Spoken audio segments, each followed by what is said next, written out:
Donc, cette compagnie, effectivement, comme vous le dites, vous l'avez mentionné, elle est en difficulté au Bénin. Le nerf de sa difficulté, c'est justement parce que, elle aurait refusé de payer les 910 000 dollars qu'on lui aurait demandé, qui sont liés donc aux prestations du service de comité qui a siégé pour étudier son dossier de renouvellement de contrat. Les sommes, en général, même s'il devait y avoir un cabinet qui aurait siégé pour étudier un tel dossier, les frais engagés se limiteraient autour donc de 20 000 dollars et pas plus, quoi. Pas 910 000 dollars. En plus, c'est un fonds qui devait être versé sur un compte privé BNP en France, ce qui soulève donc des questions quand on sait que, en général, tous les frais engagés, ou en tout cas, il y a un certain nombre de frais engagés par les compagnies qui sont remboursés quand il y a découverte. En gros, ces fonds sont traçables sur le trésor public. Donc, pour ce genre d'activité, il est de coutume que justement les comptes indiqués pour de tels dépôts soient le trésor public. Et comme ça, même si ce gouvernement partait dans 10, dans 15, dans 20 ans, il y a des traces donc de ces éléments d'investissement. Reste international, comme je le disais dans ma discussion tout à l'heure, l'Est international est entré en Afrique de l'Ouest par le biais en Afrique, on va dire en général, par le biais donc du Bénin. Donc, Reste international n'est pas en Côte d'Ivoire. C'est curieux d'ailleurs, parce que justement, la Côte d'Ivoire est un pays pétrolier. On sait très bien qu'ils ont des blocs. Ils ont récemment découvert un grand gisement qui est appelé la Baleine. Euh, et donc, pour toute personne de bon sens, c'est de se demander, mais comment ça se fait que cette compagnie qui est en partenariat avec RES International à Oman ne lui a pas ouvert ses portes sur ses propres blocs et et puis du coup, c'est aux Béninois d'ouvrir les portes à RES sans préalablement enquêter auprès donc des Ivoiriens. Je pense qu'il y a un problème quand même qui se pose et ça, c'est on n'a pas besoin de faire des grandes universités pour aller enquêter là, quoi. Je lui dis, c'est le basique de basique. Et donc, on sent qu'il y a de la mafia derrière tout ça. Et l'objectif, c'est justement voilà, de séquestrer le bloc, d'orchestrer tous les scénarios du OK, on va développer, non, on va pas développer. Et puis, après, peut-être dans 5, 10 ans, quand ils auront suffisamment de fonds, quand le bloc leur aura permis justement de lever des fonds et de faire d'autres choses et de se refaire une santé, ils viendront peut-être, s'ils ont pitié de nous, revenir. Alors, le truc, c'est que cette compagnie dit que le seuil économique donc de rentabilité par baril, c'est 78 dollars. Donc, en gros, pour que le projet leur soit rentable, il faut que le prix du baril sur le marché soit au-dessus de 78 dollars ou tout au moins à 78 dollars. Alors, ce qu'il y a, c'est que aujourd'hui, le prix du baril est en dessous de 78 dollars, ça tourne autour de 74, et les prévisions sérieuses, en gros, disent que pour l'année 2026 et à venir, on sera probablement en dessous de 70 dollars. Alors, comment pouvez-vous imaginer un instant qu'une telle compagnie pourra investir au développement d'un champ qui ne lui est rentable qu'à 78 dollars, sachant que le coût du baril est inférieur à 78 dollars? C'est inimaginable. À moins d'un blanchiment d'argent, il y a pas moyen donc de développer ce champ-là si l'étude est sérieuse. Soit l'étude qui a été faite n'est pas sérieuse, soit elle est sérieuse et du coup, là, il faut remettre en question le contrat qui a été signé parce que c'est quand même suffisamment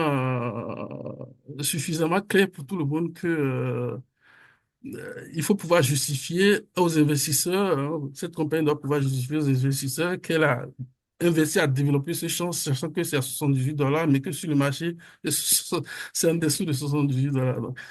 Il n'y a pas de cohérence entre ce qui se dit et ce qui est des faits réels sur le marché. Donc, à moins d'un blanchiment, hein, je le répète, je vois mal cette compagnie investir. Et tout indique que cette compagnie ne fera pas du blanchiment. Elle n'a même pas les moyens, si elle voulait, de faire les blanchiments à l'heure actuelle. Les états financiers sont complètement rouges. Et donc, voilà, c'est complètement du pipeau, l'idée donc de croire qu'en 2025, nous allons redévelopper le champ ou qu'en 2026, ça va reprendre tout de suite. Non.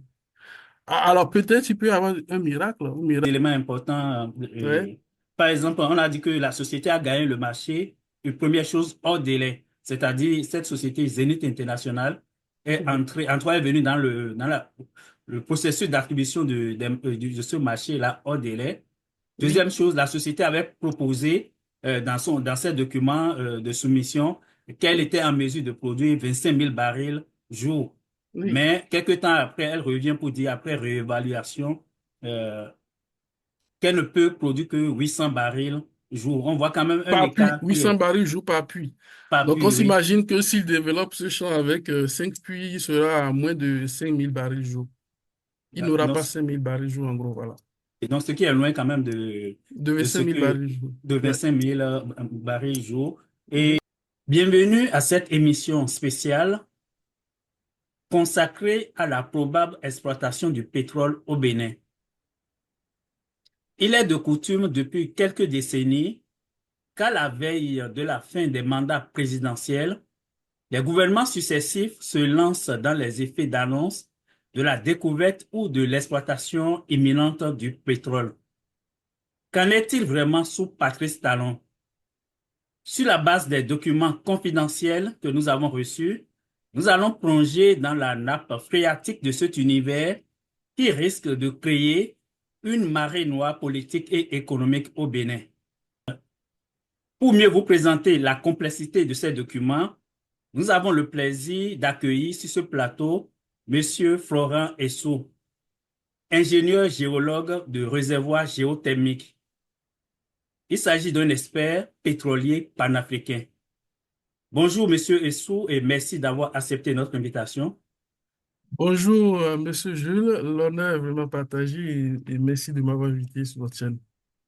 Merci beaucoup et merci à tous les internautes qui vont suivre cette vidéo. Merci de partager et de diffuser largement cette émission.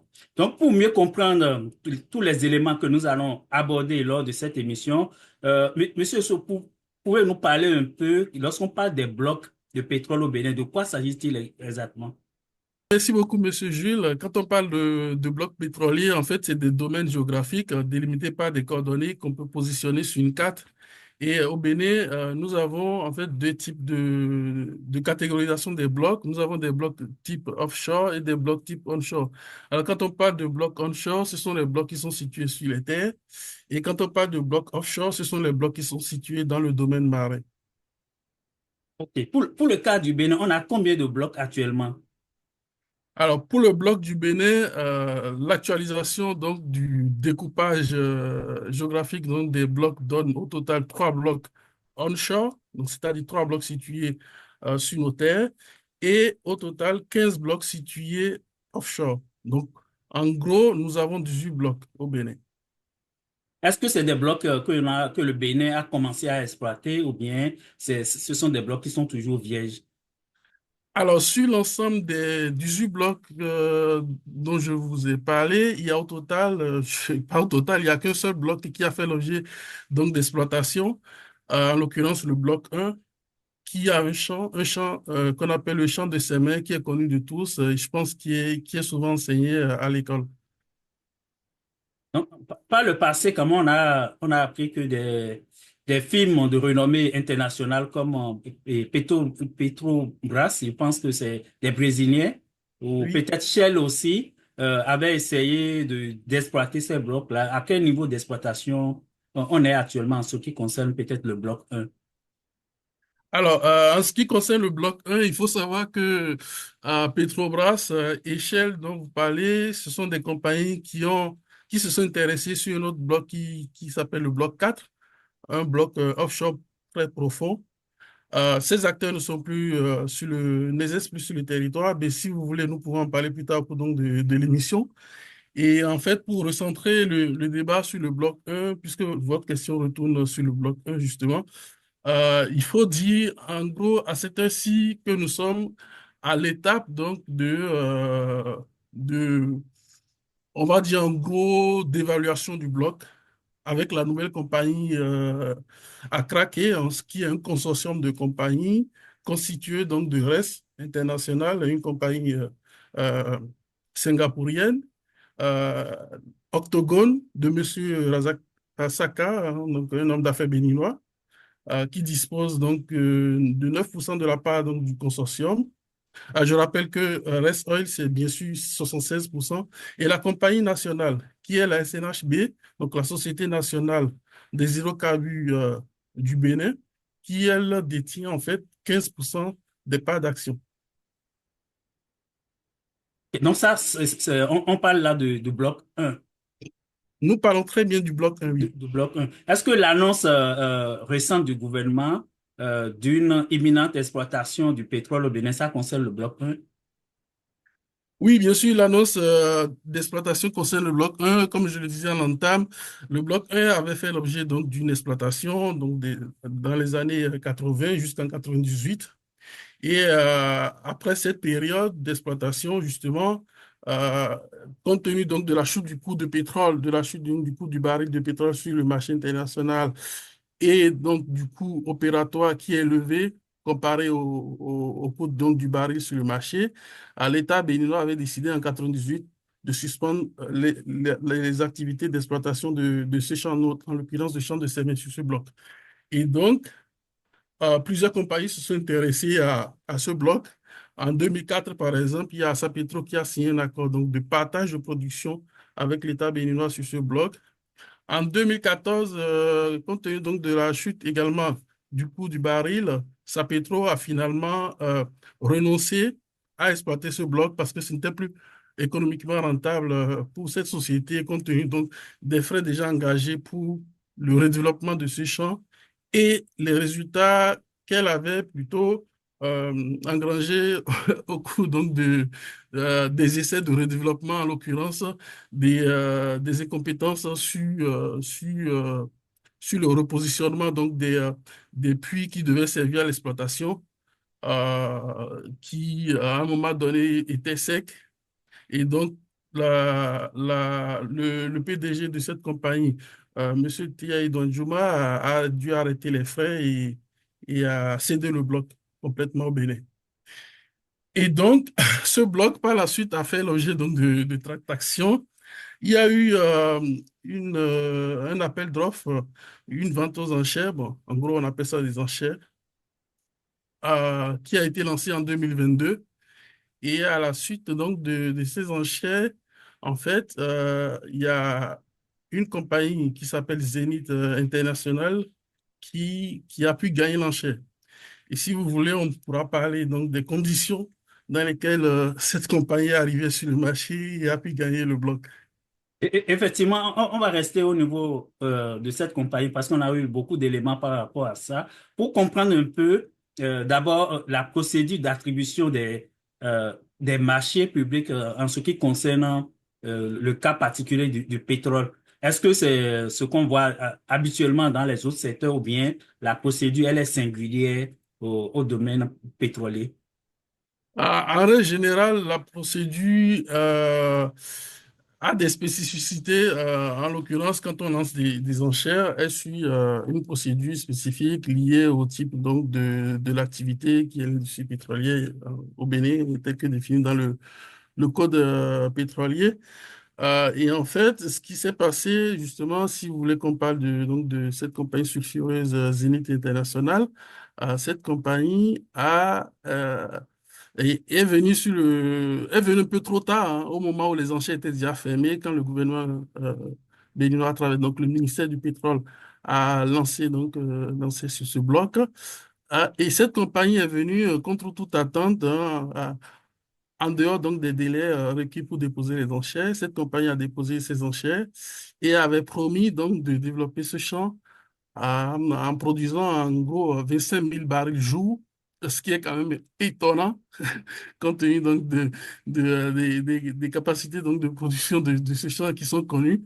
Au moment fort donc de production donc, du champ de Sémé, qui était donc dans les années 86, ce champ en gros cumulait en tout pas plus de 10 000 barils, c'était autour de 8 000 barils jour. Et donc, on se demande comment est-ce que les autorités béninoises ont pu croire donc à cette spéculation annoncée par Zénith International qui dit en gros qu'elle va redévelopper le champ et produire 25 000 barils alors que c'est un champ qui est dit en plein déclin. Et quand on dit déclin, c'est-à-dire c'est en gros la production, c'est comme une courbe en cloche. Il y a une progression, donc dès le départ, la production. Et au fur et à mesure qu'on fond les puits, on augmente la production et autres. Et après, à un moment donné, on arrive au régime de stabilité où la production n'évolue plus. Soit c'est stable pendant longtemps, ou soit tout de suite, il y a un déclin.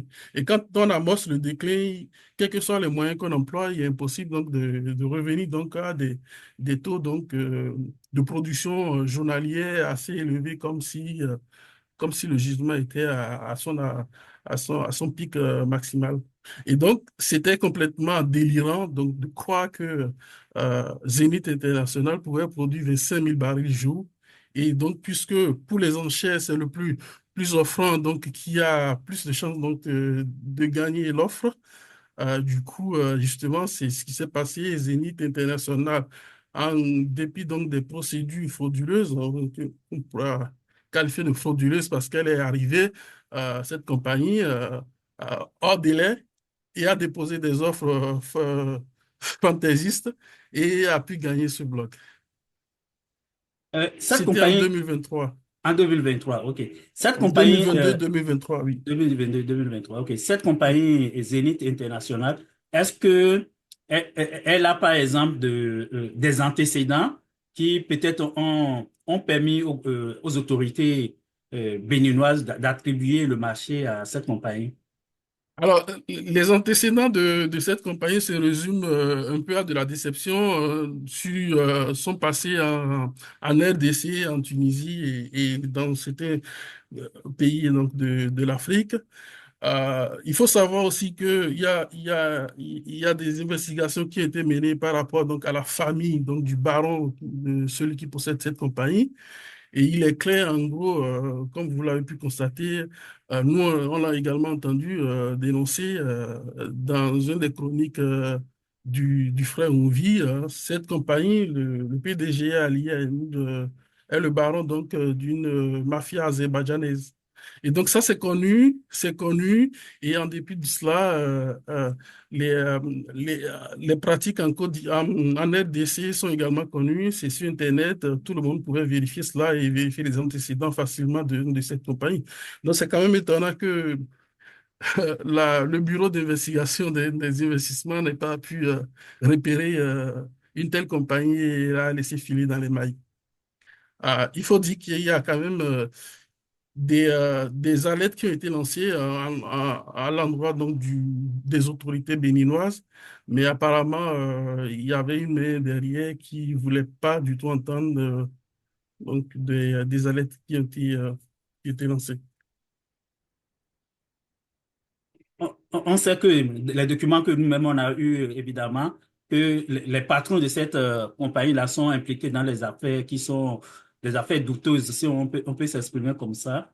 Bien Et, sûr. est-ce qu'aujourd'hui, cette compagnie a d'autres puits de pétrole et qu'elle exploite ailleurs dans le monde? Alors, cette compagnie était en difficulté financière au moment où elle venait au Bénin. En réalité, ce qui s'est passé, cette compagnie n'avait aucune intention de venir exploiter le bloc béninois. L'idée derrière, c'était justement d'utiliser le champ de ses mains pour d'autres fins, pour aller lever des fonds sur les marchés publics, sur les marchés internationaux, pardon, j'allais dire. Donc, en gros, quand cette compagnie est arrivée, justement, elle a gagné l'offre. En janvier 2023, elle a eu la lettre d'exclusivité signé exclusivement par le ministre et non paraphé par toutes les autorités qui sont censées normalement parapher le document. Cette lettre est partie et donc du coup, ce monsieur, il a pris donc ce document qu'il est allé propager donc dans la sphère financière donc des investisseurs privés donc, du domaine du pétrole. Et il a pu lever environ 3 millions de dollars pour pouvoir gérer ses affaires en instance, en l'occurrence des affaires qu'il avait en Tunisie et en RDC. Après, justement, il est revenu parce qu'il fallait négocier, à un moment donné, il fallait négocier le contrat. Donc, Il avait 3 mois. Les 3 mois se sont écoulés et quand il est revenu avec justement en dévoilant sa vraie face, hein. Il ne s'est pas caché tout de suite.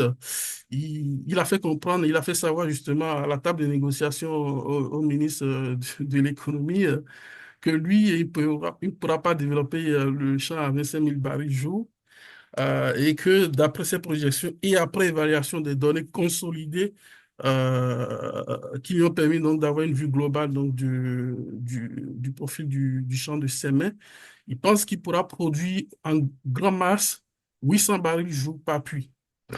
Et donc, l'objectif, on est très loin donc de l'objectif de 25 000 barils jour, donc ça se voit très bien.